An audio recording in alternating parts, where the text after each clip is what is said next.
திமுக கொள்கையாவது கில்கையாவது எங்களுக்கு எம்ஜிஆர் தான் ஏன் வேணும். என்ன சொல்றாரு எனக்கு புரியல. கமல்ஹாசன் உங்களுக்கு கிளாஸ்மேட்டு, முதலமைச்சர் மு க ஸ்டாலின் வந்து உங்களுக்கு வந்து நாடக நட்பு, ரஜினிகாந்த் வந்து ரூம்மேட்டு. நான் எனக்கு தெரியும் என் வாயில் வாஸ்து சரியில்லைன்றது எனக்கு தெரியும். நான் எவன் தப்பு செஞ்சாலும் படாலும் சொல்லிடுவேன். நான்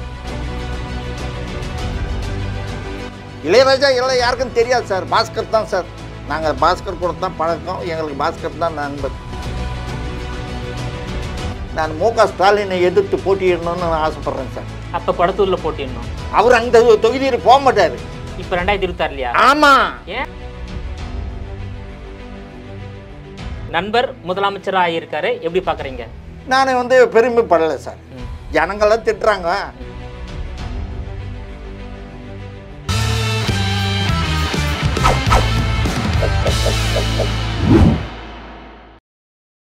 ஜெம் டிவி நேயர்கள் அனைவருக்கும் வணக்கம். அரசியல் ஆடுகள பகுதியில் அதிமுகவின் மூத்த தொண்டர் ஓமப்பொடி பிரசாத் சிங் அவர்கள் நம்மோடு இணைந்துள்ளார். அவரிடம் இன்றைய அரசியல் நிலவரம் குறித்து விரிவாக விவாதிக்கலாம்.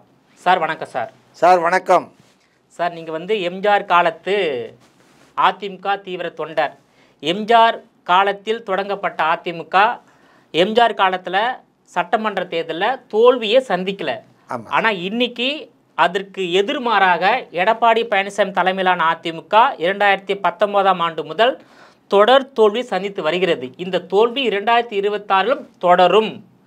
திமுக வெற்றி 2026லும் தொடரும் என்ற ஒரு கருத்து அரசியலில் பேசு பொருளாகி உள்ளது. ஏனென்றால் அதிமுகவை முழுவதுமாக கைப்பற்றும் முயற்சியில் திமுக தலைவர் தமிழக முதலமைச்சர் மு க ஸ்டாலின் ஈடுபட்டு வருவதாகவும் பார்க்கப்படுகிறது. உங்களுக்கு அதெல்லாம் தெரியும். யாரெல்லாம் அதிமுகலேருந்து திமுகவுக்கு போயிருக்கான்னு சொல்லிட்டு இன்னமும் அதிமுகலேருந்து பல பேர் போவதாக ஒரு தகவல். இந்த நிலை எப்படி பார்க்குறீங்க சார்? திமுக கொள்கையாவது கில்கையாவது எங்களுக்கு எம்ஜிஆர் தான் ஏன் வேணும். அன்றைக்கும் எம்ஜிஆர், அன்றைக்கி தொண்டை, அன்றைக்கி ரசிகன் முதல்ல, அதுக்கப்புறம் தொண்டை. அவர் கட்சி ஆரம்பித்ததுக்கப்புறம், அவர் இறந்ததுக்கப்புறம் விசுவாசி, இப்போ பக்தன். 4 பொறுப்பில் நாங்கள் இருக்கிறோம். என்ன மாதிரி கோடிக்கணக்கான பேர் இருக்காங்க. எம்ஜிஆர் தொண்டர்கள், எம்ஜிஆர் ரசிகர்கள்னு சொல்லிட்டு உலகம் ஃபுல்லாக இருக்காங்க. இது இப்படி இருக்கும்போப்போ மக்கள் திலகம் எம்ஜிஆருடைய மன்றங்களை கலைக்கணும்னு சொல்லிட்டு கலைச்சிட்டு மூக்காமுத்து ரசிகர் மன்றங்களை உருவாக்கணும்னு சொல்லிட்டு பண்ணதுனால, மறைமுகமாக சதி செஞ்சதுனால, இந்த வட்ட செயலாளர், வட்ட நிர்வாகிகிட்ட இந்த மாதிரி அவங்க அனுமதி இல்லாமல் மன்றங்கள் தரக்கூடாதுன்ட்டு திமுகவில் ஒரு சுற்றறிக்கை வந்தது. தலைவர் முடிச்சுக்கிட்டார். என்ன பண்ணணுமோ அது செஞ்சார். உடனே அக்டோபர் 8ஆம் தேதி காலையில் 11-12 மணிக்கு லாய்ட்ஸ் காலனி, இன்றைக்கி அதிமுக தலைமை கழகம் இருக்குது, அந்த காலனி லாய்ட்ஸ் காலனி இருக்குது. அங்கே பேசினார் பகல் 12 மணிக்கு. ஃபஸ்ட்டு அங்கே தான் வாய் திறந்தார். கணக்கு கேட்டது அங்கே தான். அதுக்கு அடுத்தது அதே தேதியில் அக்டோபர் 8ஆம் தேதி திருக்கழுக்குன்றத்தில் அண்ணா சிலை திறப்பு விழா, மோகன் ரங்கம் எம்பி அவர் தலைமையில் அந்த சிலை திறப்பு விழாவில் தலைவர் அங்கே கணக்கு கேட்டார். 2ஆவது நாள் பேப்பரில் பிச்சுக்கிச்சு செய்தி பிச்சுக்கிச்சு. அப்படியே எங்கே பார்த்தாலும் புரட்சி தலைவர் எம்ஜிஆருக்கு வந்து கணக்கு கேட்டார், புரட்சி நடிகர் கேட்டார், வாத்தியார் கேட்டார். கலைஞருக்கும் எம்ஜிஆருக்கும் பிளவு ஏற்பட்டு விட்டது அப்படின்னு பேப்பரில், எல்லா பேப்பர்லையும் வந்துச்சு. தமிழ்நாடு ஃபுல்லாக, இந்தியா ஃபுல்லாக வந்துச்சு. வந்ததுக்கப்புறம் இவர் என்ன பண்ணார், பொதுக்குழுவை கூட்டி, செயற்குழுவை கூட்டி எம்ஜிஆர் வந்து கட்சி விட்டு நீக்கிட்டார் கலைஞர். அங்கே தான் பெரிய தப்பு நடந்தது. திமுக வளர்ந்ததுக்கு காரணமே முக்கிய பங்கு வந்து எம்ஜிஆர் இல்லைன்னா திமுக கிடையாது. அறிஞர் அண்ணாவே சொல்லியிருக்காரு. அவர் தான்ப்பா நம்ம இந்த கொடியை எடுத்துன்னு போய் பட்டி தொட்டியெல்லாம் காட்டினவர். திரைப்படங்கள் மூலிமா பட்டி தொட்டியெல்லாம் காட்டினவர் அந்த கொடினால தான்ப்பா, அவரால் தான்ப்பா. ஒரு கட்டத்தில் அண்ணா வந்து எங்கேயோ மீட்டிங் போயிட்டு வரும்போப்போ கூட்டத்தில் அந்த டீ சாப்பிடும்போப்போ வண்டி நிறுத்தும்போப்போ அங்கே இருக்கிறவங்கெல்லாம் சேர்ந்துக்கின்னு கொடி திமுக கொடி பறக்குது காரில், எம்ஜிஆர் கொடி பறக்குது அப்படின்னு சொல்லிட்டு எட்டி பார்த்துட்டு எம்ஜிஆர் வரலையான்னு அண்ணாக்கிட்ட கேட்குறாங்க.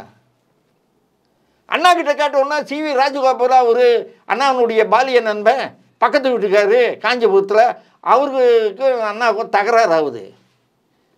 எம்ஜிஆர் வருவார், இது எம்ஜிஆர் கட்சி தான் அப்படின்னு அண்ணா பதில் சொல்லியிருக்காரு. இவர் டீயை சாப்பிட்டு கிளம்பும்போப்போ தகராறு, 2 பேருக்கும் வாக்குவாதம் நடக்குது. என்ன நீ எம்ஜிஆர் கட்சி என்ற, எம்ஜிஆர் இந்த கட்சியை ஆரம்பித்தார் அப்படின்னு அவர் கம்னிடுற வந்தவங்கெல்லாம் எம்ஜிஆர் தான்டா கேட்டான். அண்ணா தர்றா, என்னை யாராவது கேட்டாங்களா? என்னை யாராவது அடையாளம் தெரியுதாடா? இந்த கொடியை பார்த்தாங்க, எம்ஜிஆரை பார்த்தாங்கடா, பேசாமல் ஆகி போச்சு. அதுக்கப்புறம் படிப்படியாக எம்ஜிஆருக்கு வந்து பல சோதனைகள் எல்லாம் வந்தது. திமுகவில் இருக்கும்போப்பே பல சோதனைகள் வந்தது. அதெல்லாம் இன்று அதெல்லாம் எம்ஜிஆர் இல்லைன்னா இந்த திமுக கட்சி ஏதுங்க உங்களுக்கு? மண்ணோட மண்ணாயிட்டு இருக்குங்க. எம்ஜிஆர் கட்சி விட்டு நீக்கினாங்க, எந்த வண்டியும் ஓடாது, அரசாங்க வண்டியும் ஓடாது, பஸ்ஸு ஓடாது. அங்கே எம்ஜிஆர் படம் இருந்து தரனா தான் ஒட்டிடுவாங்க, அப்போ தான் ஓடி இருந்தது. இப்படி இருக்கும்போப்போ கலைஞர் வீட்டாண்ட இளைஞர் திமுகன்னு ஸ்டாலின் ஆரம்பித்ததில் நானும் அதில் இருந்தேன். அப்போது அந்த கார்னர் அங்கே வந்து கலைஞர் வீட்டிலேருந்து வர்றாரு காரில், 27, 28 காரு. அப்போ நாங்கள் அண்ணன் அனகாபுத்தூர் ராமலிங்கம் கூட ஒரு 5-6 பேர் நாங்கள் அப்படியே வரோம். வரும்போப்போ கலைஞர் காரை பார்த்துட்டு, ஏய் இன்னும் ராமலிங்கம் அப்படின்றாரு. அவர் அனகாபுத்தூர் ராமலிங்கம் யாருன்னு கேட்டால் மக்கள் திலகம் வாத்தியாருடைய சட்டமன்ற தொகுதியினுடைய மேற்பார்வை பார்க்குறவர் அவர் தான் அனகாபுத்தூர் ராமலிங்கம். இது யாருக்காவது தெரியுமா? இப்போ இருக்கிற திமுக எவனுக்காவது தெரியுமாயா? வரலாறே தெரியுது உங்களுக்கு. அந்த அனகாபுத்தூர் ராமலிங்கம், என்ன ராமலிங்கம் அப்படின்னாரு. இன்னும் வாத்தியாரை போய் இந்த மாதிரி பண்ணிட்டீங்களே நீங்கள் அப்படின்னு சொல்லும்போப்போ எங்கள் கூட ஒரு ஆள் இருந்தான். அவன் சுறுசுறுப்பாக என்ன பண்ணிட்டான், காரில் எம்ஜிஆர் படத்தை எடுத்துன்னு போய் ஓட்டிட்டான். பசை கையில் வச்சுருந்தான், அப்படியே கையில் தடவி காரில் 27 காரு 28 கார் பின்னாடி எம்ஜிஆர் படத்தை ஓட்டிட்டான். கலைஞர் சென்ற காரில், கலைஞர் அதில் உட்காந்துன்னு இருக்காரு, ஓட்டிட்டார். இந்த கார் இப்படி திரும்பி மறுபடியும் இந்த சவேரா ஹோட்டல் பக்கமாக வருது, அந்த எதிர்க்க ஹோட்டல் பக்கமாக வருது, இவர் வீட்டு பக்கமே இப்படி சுற்றின்னு தான் வருது. அங்கே நின்றுட்டு ஒரு கும்பல், அங்கே ஏறுறான்னாங்க தெய்வீசி காமணி, இப்போவே இருக்கார் தெய்வீசி காமணி எக்மோரில். அவர் ஒரு கும்பலோடு நின்றுன்னு, அதாவது அந்த தெரு வந்து சத்யா ஸ்டுடியோலேருந்து சின்ன சந்து, அந்த சந்து நேராக கலைஞர் வீட்டுக்கு போயிடும். அந்த சந்துக்காண்ட இவர் நின்றுக்கிட்டு தெய்வசிகாமணி குரல் கொடுக்க ஆரம்பிச்சிட்டார்.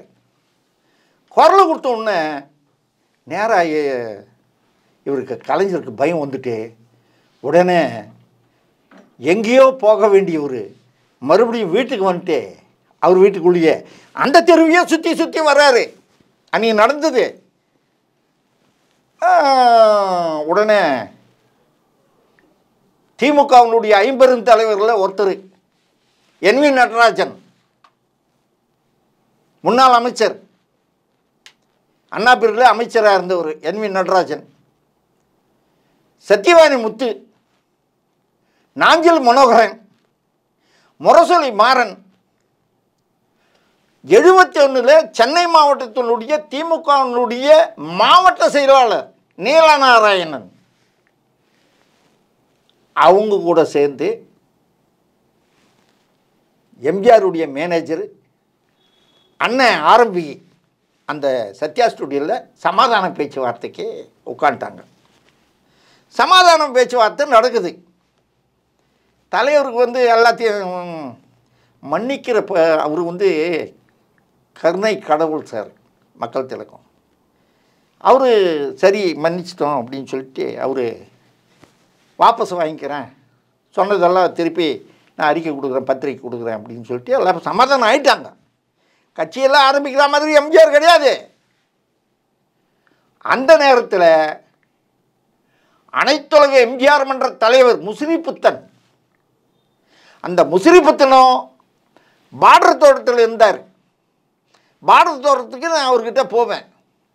அவரும் நானும் காரில் அன்றைக்கி தற்செயலாக நான் போனேன். தற்செயலாக போகும்போப்போ சத்யா ஸ்டுடியோக்கு போகலாம் வாடா அப்படின்னாரு. நானும் வண்டியில் ஏறிக்கினேன். ஃப்ரண்ட்டில் உட்காந்துன்னு இருக்கேன் நான், அவர் பின்னாடி உட்காந்துன்னு இருக்கார். ஷேக்குன்னு சொல்லிட்டு ஒரு பாய், அந்த பாய் தான் வண்டி ஓட்டின்னு இருக்கார். அவருக்கும் கால் கொஞ்சம் ஃபிசிக்கலி ஹேண்டிகேப்டு தான் பாய்.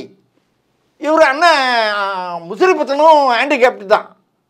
இந்த 2 பேரும் உட்காந்துன்னு இருக்காங்க, நானும் உட்காந்துருக்கேன். வண்டி சத்யா ஸ்டுடியோவை நோக்கி போய்கின்னு இருக்குது. பார்டர் தோட்டத்துலேருந்து ஆல் இண்டியா ரேடியோ இருக்குது இல்லை, கலைஞர்கள் வழக்கம். அந்த இடத்துல அங்கே வந்து திமுகவினுடைய கூலிப்படைகள் எங்கள் காரை, நாங்கள் வந்த காரை, முசிறிப்புத்தன் வந்த காரை, அதில் இருக்க நான் எங்களை மடக்கி, என்னடா எம்ஜிஆர் மன்றங்களை கெட்ட கெட்ட வார்த்தைங்களை சொல்லி, என்னடா எம்ஜிஆர் மன்றங்களை மூடுங்கடா, மூக்காமுத்து ரசிகர் மன்றங்களை ஆக்குங்கடா அப்படின்னு சொல்லிட்டு எங்களை அடி பின்னி எடுத்துட்டாங்க. எங்கள் வாய் எல்லாம் கீஞ்சி போச்சு, ஷர்ட்டு கிட்டு எல்லாம் ரத்த காயங்களாகி போச்சு. உழைப்போமா அப்படின்ற ஆகிப்போச்சு. அவருக்கு அடி. நான் எனக்கு அப்போ ஒல்லியாக இருந்தேன், வட வட வட வட வடன்னு இப்படி இருப்பேன் நான். இவர் முசிறிப்புத்தன் இப்படி இருப்பார். அவரு அச்சா பஞ்சு அச்சா பிசின்னு வரும் ரத்தம், அந்த மாதிரி காரெல்லாம் ரத்தம், சட்டெல்லாம் ரத்தம் ஊற்றினே இருக்குது. எனக்கு காயங்கள், எனக்கு ரத்தம் இல்லை, உள்காயம் ரத்தம் கீஞ்சி போய் உதடு கிதறு அதெல்லாம் கீஞ்சி போய் நான் நிற்கிறேன். கண்ணுக்கு இன்னும் வீட்டு போய் இப்படி ஏன் நிற்கிறேன் நான். அடி பின்னி எடுத்துட்டாங்க. அந்த ஷேக்கு, அந்த பாய் தான் எங்களை காப்பாற்றி வண்டியை ரேஸ் பண்ணி விட்டான். ரேஸ் பண்ணி சவுண்டு கொடுத்து நேராக சத்யா ஸ்டுடியோக்கு எடுத்துன்னு போட்டார். தப்பிச்சிட்டேன். தப்பிச்சு நேராக சத்யா ஸ்டுடியோவில் மீட்டிங் நடக்குது, தலைவர் சமாதான பேச்சுவார்த்தை. அப்போது உள்ளே போனோன்னு, கேட்டுக்குள்ளே போனோன்னு ரைட் ஹேண்ட் சைடில் ஆஃபீஸ் பத்மநாபன் மேனேஜர், சத்யா ஸ்டுடியோனுடைய மேனேஜர் பத்மநாபன், ஹரி, சந்திரன் இவங்கெல்லாம் அங்கே இருப்பாங்க. நேராக எங்களை பார்த்த உடனே பத்மநாபன் வந்தார். என்னாச்சுன்னு இந்த மாதிரி அடிச்சிட்டாங்கன்னு ஒன்று. பத்மநாபனும் எம்ஜிஆருடைய சத்யா ஸ்டுடியோ மேனேஜர் பத்மநாபனும் ஹரி யாருன்னு கேட்டாக்கா, நாடோடி மன்னன் படத்தினுடைய மேக்கப் மேன் அவருடைய மகன் ஹரி. அவரும் எங்களை இட்டுன்னு போய் தலைவருடைய மேக்கப் ரூமில் அங்கே இட்டுன்னு போய் பின்னாடி இட்டுன்னு போய் கார் இப்படி நிற்க வச்சு, இவர் நடக்க முடியாது, முசிறிப்புத்தன் நேரில் நடக்க முடியாது, காரை பிடிச்சி காரை இப்படி நின்னார். நான் அப்படியே நிற்கிறேன். அடி நான் எம்ஜிஆரை பார்க்க போகிறேன். அப்போ தான் எம்ஜிஆர் நேராக வெளியே வந்து என்ன ஆச்சுன்னாரு. முசிறிப்புத்தன் சொன்னார், அண்ணா கெட்ட வார்த்தையெல்லாம் சொல்லி எங்களை அடிச்சாங்கண்ணே, இந்த மாதிரி மன்றங்களெல்லாம் கழிச்சிட்டு மூக்காமுத்து மன்றங்கள் ஆக்குங்கண்ணே அப்படின்னு சொன்னாங்கண்ணே. அடி பின்னிட்டாங்கண்ணே, இந்த கார் டிரைவர் இல்லைன்னா எங்களை சாவச்சிட்டு இருப்பாங்கண்ணே அப்படின்னு நான் சொல்லிட்டேன். சொன்ன உடனே அவர் என்ன பண்ணார் தலைவர், அது தானாக மூடுற கதவு, அது அந்த மேக்கப் ரூம் கதவு தானாக மூடும், திறந்தாக்க தானாக மூடிக்கும். அந்த கதவை ஒரு அடி அடிச்சாருங்க, டமால் அடிச்சாருங்க. ஒரே அடி அடிச்சு, ஏய் இங்கே எங்கள் ஆளுங்களை அடிச்சுட்டு இங்கே சமாதானத்துக்கு வருவீங்களா? உன் ஆள் என்னென்ன பண்ணுவாருன்னு எனக்கு தெரியும், சமாதானம் பேச்சுவார்த்தை கிடையாது, எல்லாம் வெளியே போங்க. கலைஞர் செய்த அந்த சூழ்ச்சி, அந்த சூழ்ச்சியை பற்றி தலைவர் சொல்கிறாரு. இங்கே உங்களை சமாதானத்துக்கு அனுப்பிச்சிட்டு என் ஆளுங்களை என் மண்டத்துக்காரங்களை அடிப்பீங்களா நீங்கள்? சமாதான பேச்சுவார்த்தை கிடையாது, கெட் அவுட் இப்படியே சொன்னார். சத்தியமாக சொல்கிறார், இங்கிலீஷில் சொன்னார் கெட் அவுட். 5 முக்கிய தலைவர்களை 5 பேரையும் கெட் அவுட்னது. எல்லாரும் வேறு வழி இல்லாமல் வெளியே போயிட்டாங்க, நைஸாக போயிட்டாங்க. போயிட்டதுக்கு அப்புறம் இது செய்தியாக வந்துச்சு பேப்பரில், எல்லா பத்திரிகையிலையும் வந்துச்சு. அப்போல்லாம் ஊடகங்கள்லாம் கிடையாது, யூடியூப் கிடையாது, எதுவுமே கிடையாது. இது செய்திகளாக வெளியே வந்துச்சு. இது எந்த வருஷம் நடந்தது சார்? இது 71 கடைசி, 71 கடைசி அக்டோபர் மாதம் நடக்குது. 13ஆம் தேதி அக்டோபர் மாதம் 13ஆம் தேதி இந்த சம்பவம் நடக்குது. நடக்கும் போப்போ நேராக தலைவர் சைலண்ட் ஆகிட்டார். பார்த்தா எங்கே பார்த்தாலும் வண்டிக்கு ஓடல, செய்திகள் வருது, அவன் தீக்குளிக்கிறான், அவன் ரொம்ப இதாகிடுறான், உணர்ச்சி வசப்பட்டு தொண்டர்கள் ரசிகர்கள் இதாகிடுறாங்க. தலைவர் நேராக வந்து 17ஆம் தேதி அனகாபுத்தூர் ராமலிங்கம் அவர் அண்ணா பேரில் தொழிற்சங்கத்துக்காக உருவாக்குனது தான் அதிமுக. தொழிற்சங்கத்துக்காக அவர் பதிவு பண்ணி வச்சிருந்தார் டிஎம்எஸில். பதிவு பண்ண உடனே அதையே அப்படியே அண்ணா பேரில் கட்சி ஆரம்பிக்க போகிறோன்னு தலைவர் அறிவித்தார்.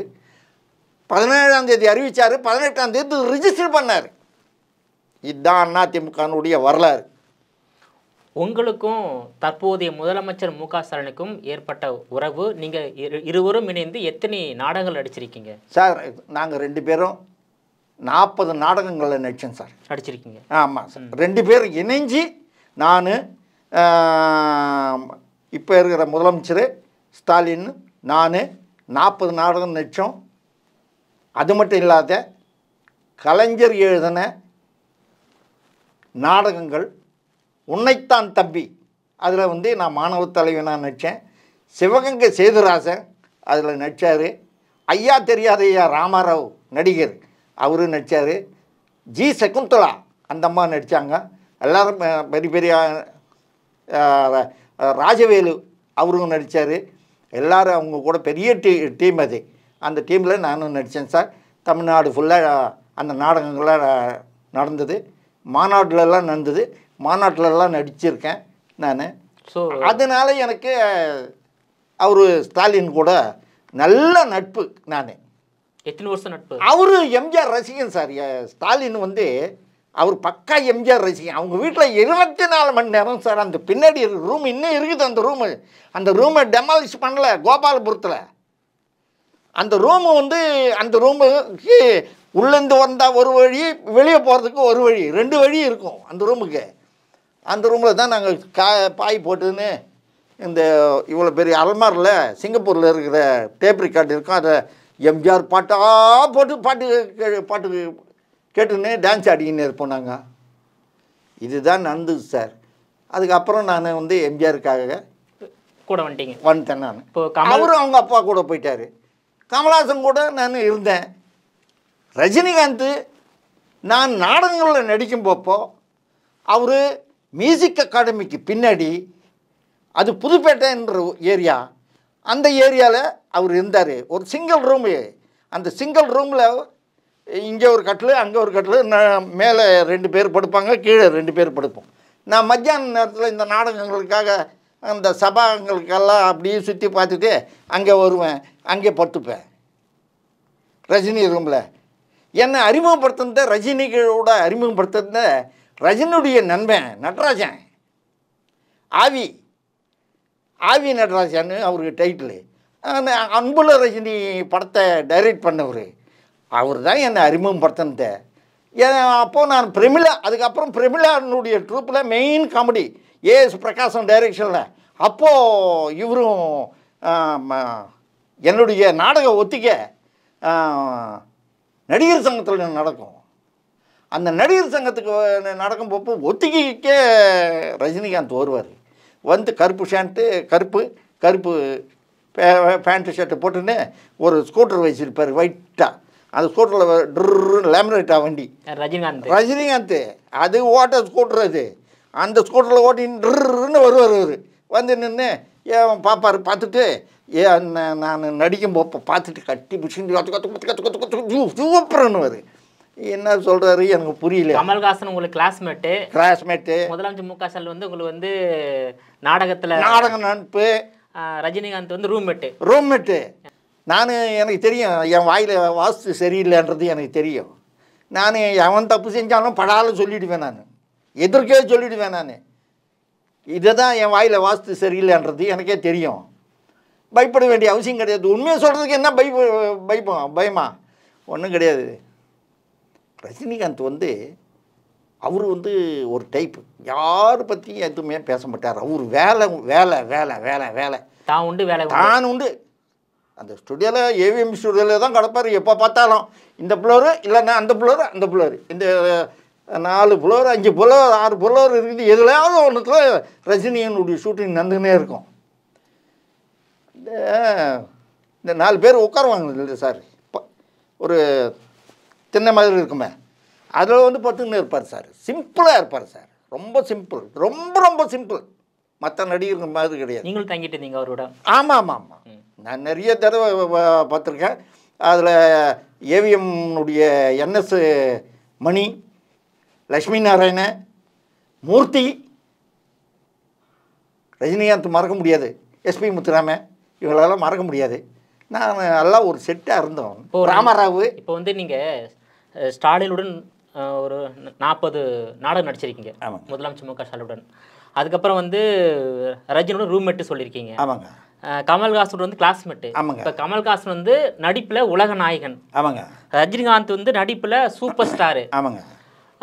ஸ்டாலின் அவர்கள் இன்னைக்கு தமிழ்நாட்டினுடைய முதலமைச்சர். ஆமாங்க. ஏன் உங்களால் ஒரு இலக்கை எட்ட முடியல? அது காரணம் இருக்குது சார். அதான் நான் முதல்ல சொன்னேன்னே, எனக்கு வந்து அரசியலில் பெரிய ஆள் ஆகணுன்ற எண்ணங்களெல்லாம் கிடையாது. தொண்டு தான். எம்ஜிஆர் ரசிகன். எம்ஜிஆர் படங்களில் இளையராஜா அவங்க அண்ணன் பாஸ்கர். உங்களுக்கு திரைத்துறையிலும் அனுபவம் இருக்கிறது, அரசியலிலும் அனுபவம். நான் முதல்ல சொன்னேன்னே, அம்ஜத் குமார் நான் 3 பேரும் எத்தனை ப்ரொடியூசர்கிட்ட போய் இந்த பாஸ்கர் கதை சொல்லுவான் சார். கதை சொல்லிவிட்டு வாயிலேயே மியூசிக் போடுவான் சார். இளையராஜா எல்லாம் யாருக்கும் தெரியாது சார், பாஸ்கர் தான் சார். நாங்கள் பாஸ்கர் கூட தான் பழக்கம், எங்களுக்கு பாஸ்கர் தான் நண்பர். இளையராஜா கூட எங்களுக்கு பழக்கமே கிடையாது. எம்ஜிஆர் உங்களை தூக்கி விடலையா அரசியலில்? சரி, என்ன அவருடைய வாழ்நாளில், மக்கள் தலைவர் எம்ஜிஆருடைய வாழ்நாளில் கடைசி திருமணம் எந்த தான் சார். அவருடைய சொந்த செலவில் 6000 கல்யாண பத்திரிக்கை அடிச்சேன் சார். நாடிகள் அவர் தான். 6000 பேர், எவ்வளோ ஜனம். எப்பா நான் எந்த சத்திரத்தை கேட்டனோ அந்த சத்திரத்தை ஃபிக்ஸ் பண்ணி கொடுத்தாரு சார். அந்த சத்திரத்தில் வெளியாளுங்களுக்கு மாறுவடி தவிர வேறு யாருக்கும் தரமாட்டாங்க. அப்போது ஸ்ரீபால் வந்து கமிஷனராக இருந்தார். ஆரம்பியம் வந்து எனக்கு ராஜேஸ்வரி கல்யாண மண்டபத்தை தரேன்னு சொல்லிட்டு ஓகேன்ட்டார். ஏவிஎம் சரவணன்கிட்ட சார்கிட்ட சொல்லிவிட்டு ஓகே ஆகிப்போச்சு. ஆனால் என் வீட்டாண்டு இருக்கவங்களாம் 7 ஜனங்க சார். எல்லாம் ரொம்ப பஸ்ஸில் கூட வரமாட்டானுங்க. அந்த மாதிரி 7 ஜனங்க எம்ஜிஆரை பார்க்கணும் அப்படின்றதுக்காக தலைவர் பெரிய சத்திரம் மறுவடியுது. நான் ஜானகியம்மா கிட்ட சொன்னேன். தலைவர்கிட்ட நான் எங்கே பேசினேன், எங்கள் குருநாதர் ஜானகியம்மாவனுடைய தம்பி நாராயணன், மணி என்கின்ற நாராயணன், அவர் தான் என் குருநாதர். அவர்கிட்ட நான் சொன்னேன், ஐயா இந்த மாதிரி அங்கே ஜனங்கள்லாம் வரமாட்டாங்க, இங்கே இருந்தால் நல்லாயிருக்கும். நேராக ஜானகியம்மா கிட்ட சொல்லி, ஜானகியம்மா வந்து தலைவர்கிட்ட சொல்லி, தலைவர் என்ன பண்ணிட்டார், அந்த நேரத்தில் பொன்னையன் அங்கே உட்காந்துருந்தார். பொன்னையன்கிட்ட சொல்லி, இந்த ஓம்படிக்கு அந்த சத்திரம் வேணுமா, அதை பார்த்து பேசி விடுங்க அப்படின்னாரு. இவர் கமிஷனர்கிட்ட பேசி, கமிஷனர் நேராக போய் அந்த சத்திரத்துக்கே போய் எனக்கு ஃபிக்ஸ் பண்ணி, எனக்கு என் வீட்டுக்கு சத்திரத்தில் வந்து ஆள் வந்தாங்க, உங்களுக்கு கல்யாணத்துக்கு சொல்லிட்டாங்க வந்து எம்ஜிஆரோட 100 ரூபாய் கட்டினேன் சார். 100 ரூபாய் கட்டினேன் சார் அந்த கோயிலுக்கு, அந்த சத்திரத்துக்காக 100 ரூபாய் அந்த ரசீதி வச்சுருக்கேன் நான் கூட. இல்லை, எம்ஜிஆரோட நேரடியாக நீங்கள் பேச மாட்டீங்களா? ஜானகி மூலமாக தான் பேசுவேன், நிறைய தடவை பேசுவேன். அப்புறம் அமெரிக்காவுக்கு போனார். அமெரிக்காவுக்கு போயிட்டு வந்ததுக்கப்புறம் என்னை வந்து தமிழ்நாடு குடிசைப்பகுதி மாற்று வாரியத்தில் வாரிய உறுப்பினர் ஆக்கினார். நீங்கள் இந்த தேர்தலில் போட்டியிட இருக்கீங்களா 26ல்? சார், 1,00,000 பேர் இருக்காங்க, கோடி பேர் இருக்காங்க. யாருக்கு லாட்ரியில் டிக்கெட்டு கிடைக்குதோ தெரியாது. அத்தனை பேரில் எங்கள் எடப்பாடியார் மனசில் நான் இருந்தேன்னாக்கா கொடுப்பாரு சார். கட்சி ஆரம்பிச்சதே நீங்களும் முஸ்லி புத்தன் எம்ஜிஆர் 3 பேர் தான். ஓ, நீங்க கேட்டு சீட்டு மறுக்கக்கூடிய வாய்ப்பு இல்லைங்களே அதிமுகவுல? நான் ஒவ்வொரு தேர்தலையும் கேட்டுன்னு தான் இருக்கிறேன். ஜெயலலிதா மேற்கம்போப்போ நான் கேட்டேன், திருத்தணிக்கு கேட்டேன். ஏன்னா என்னுடைய நிலங்கள்லாம் அங்கே தான் இருக்குது. திருத்தணிக்கு கேட்டேன், கொடுக்கல. இப்போ ஓபிஎஸ் இபிஎஸ் ஒன்றா இருக்கும்போப்போ கேட்டேன் அந்த தேர்தலில். அதுலேயும் பெரம்பூருக்கு கேட்டேன், அதுக்கும் கொடுக்கல. கேட்பேன், இப்போதும் கேட்பேன், கேட்காம இருக்க மாட்டேன். எம்ஜிஆர் கேட்டீங்களா தொகுதி போட்டியிட? இல்லை, எம்ஜிஆர் கிட்ட கேட்கல. ஜெயலலிதா கேட்டிருக்கீங்க? இல்லை, ஜெயலலிதா கிட்ட கேட்க. எடப்பாடி கிட்ட கேட்டிருக்கீங்க? எடப்பாடி கிட்ட கேட்டேன். இப்போ 2026 கேட்க போறீங்களா? கேட்பேன் சார். நான் மு.க. ஸ்டாலினை எதிர்த்து போட்டியிடணும்னு நான் ஆசைப்பட்றேன் சார். அப்போ கொளத்தூர்ல போட்டிடணும். அவர் அந்த தொகுதியில் போக மாட்டார். இப்போ 2026 ஆமாம். ஏன் பேர் கெட்டு போச்சு சார். யாரும் நான் பக்கத்து வீடு மாதிரி சார். என்னை தாண்டி தான் ஸ்டாலினா போகணும் கொளத்தூருக்கு. என்னை தாண்டி தான். நான் இங்கே இருக்கிறேன்னா இந்த ரோட்டில் போய் தான் போகணும் கொளத்தூருக்கு. எல்லா ரோடும் பிளாக் பண்ணிட்டான் மெட்ரோ ட்ரெயின்னுட்டு. வேற எந்த தொகுதியில் போட்டியிட போறாரு ஸ்டாலின்? அவர் எந்த தொகுதியில் போட்டிடுறாரு பேசுகிறாங்க. கொளத்தூர் இல்லை, கொளத்தூர் ஜனங்களே பேசுகிறாங்க சார். கொளத்தூர் ஜனங்கள் எல்லாமே இந்த தடவை எங்கே பார்த்தாலும், நான் கொளத்தூர்னு சொல்லலை சார். இந்த தடவை சார் ஒரு கல் எடுத்து இப்படி நிற்க வச்சா போதும், அது எம்எல்ஏ ஆகிடும் சார். அந்த கல் எங்கே சார்? எங்கே இருந்தாலும் சார் தான். தமிழ்நாடு ஃபுல்லாக அன்றைக்கி அந்த நிலைமை வருது பாருங்கள். வேணுமண்ணா உங்களுக்கு ஓட்டர்ஸ் எங்கே இருக்காங்க தெரியுமா? மக்கள் தான் சார் எஜமானர்கள். உங்களை உட்கார வைக்கிறதே மக்கள் தான். அந்த ஏழை மக்கள் தான். அந்த மக்கள் எல்லாருமே உங்களுக்கு உட்கார வைப்பாங்க. பணக்காரன் உட்கார வைக்க மாட்டான் சார். பணக்காரன் ஓட்டு போட வர மாட்டான் சார். ஒருத்தன் கூட எவனாவது லைனில் நீங்கள் பங்களாக்காரங்க வந்து லைனில் நின்னானா? இப்போ முதலமைச்சர் மு.க. ஸ்டாலின் எந்த தொகுதியில் போட்டியிடுறாரோ அந்த தொகுதியில் நீங்கள் போட்டியிடுவீங்க? கண்டிப்பாக போட்டியிடுவேன். எனக்கு வாய்ப்பு கொடுத்தால். அவங்க தான் அதிமுக அழிக்க நினைக்கிறாங்க, நீங்கள் திமுக அழிக்க நினைக்கிறீங்க சார். மக்கள் தீர்ப்பு, மக்கள் குரல் தான் சார் எல்லாமே. யார் வராங்கன்னா ஸ்டாலின் வர்றாரு. சரி வரேன். நான் போய் உட்காந்துருக்கேன். ஸ்டாலின் என்னை பற்றி ஓஹோ ஓஹோ ஓஹோ அது பாரு உட்காந்துன்னு இருக்காரு. நண்பர் என் கூட 40 நாடு நட்சத்திரனால தான் ஓம்படி பிரசாத்னு பேர் வந்தது அவருக்கு. நாங்கள்லாம் ஓம்படின்னு தான் கூப்பிடுவோன்னு நான் சொல்லும்போப்போ எவனும் நம்பலை. ஏன் சும்மா பீலா விட்றான்டா அப்படின்வாங்க. ஓம்படி பேர் வச்சது ஸ்டாலின் தான். ஆமாம், அந்த நாடகத்தில் தான் எனக்கு பேர் வந்தது. அவர் சொன்னதுக்கப்புறம் எனக்கு தமிழ்நாடு ஃபுல்லாக ஃபோன் வருது. தமிழ்நாடு ஃபுல்லாக வருது. அவருடைய வாழ்க்கை சரித்திர புஸ்தகத்தில், உங்களில் ஒருவன் புஸ்தகத்தில் 235வது பக்கத்தில் என்னை பற்றி எழுதியிருக்காரு. இருந்தாலும் சார் என்னுடைய நிலத்தில் கரண்ட்டு பெரிய போல் வச்சுட்டாங்க சார். மின்கம்பம் திருச்சி அரியலூருக்கு போகுது சார். மின்கம்பம் சர்வீஸு எண்ணூர்லேருந்து அப்படியே வந்து திருவள்ளங்காட்டிலேருந்து போகுது சார். எனக்கு நஷ்டீடு கொடுக்கல சார். 5 லட்சம் ரூபாய் நஷ்டீடு கொடுக்கணும்னு சொல்லிட்டு நான் மனு கொடுத்தேன் சார். நேரில் பார்த்து கொடுத்தேன் சார். அந்த மின்கம்பம் எந்த ஆட்சியில் அமைக்கப்பட்டது? ஸ்டாலின் ஆட்சியில் வச்சுட்டாங்க சார். நான் போய் பார்த்தாங்க, கொடுக்க மாட்டேன்றாங்க சார். நஷ்டீடு கொடுக்க மாட்டேன்றாங்க சார். எத்தனை ஏக்கர்ஸ்? 5 ஏக்கரா. 2வது தடவை ஒரு நம்பர் வந்து எனக்கு விட்டாங்க. அந்த நம்பரில் ஃபோன் பண்ணி கான்டாக்ட் பண்ணுங்கன்னு. ஆனால் அந்த நம்பருக்கு யாரும் எடுக்க மாட்டேன்றாங்க. காரணம் என்னன்னா, எடப்பாடியார் காரில் ஏர் பஸ்ஸில் வரும்போது ஒரு ஆள் வந்து எடப்பாடியார் கலாய்ச்சிக்கிட்டார். அப்போ நான் அவர் கண்டித்து நான் யூடியூப்பில் பேசினேன். கருப்பு சட்டை போட்டுக்கிட்டு பொய் வழக்கு போட்டாங்க. எடப்பாடியார் மேலேயும் அந்த போலீஸ் அதிகாரி மேலேயும் பொய் வழக்கு போட்டாங்க. அது கண்டித்து நான் பேசினேன். அது அவருக்கு பொத்திக்கின்னு வந்துச்சான். அதனால் கொடுக்காம போடா, நீ கொடுக்கலன்னாக்கா ஒரு நாளைக்கு எடப்பாடியார் வரப்போற எனக்கு காசு கொடுக்க போகிறாரு.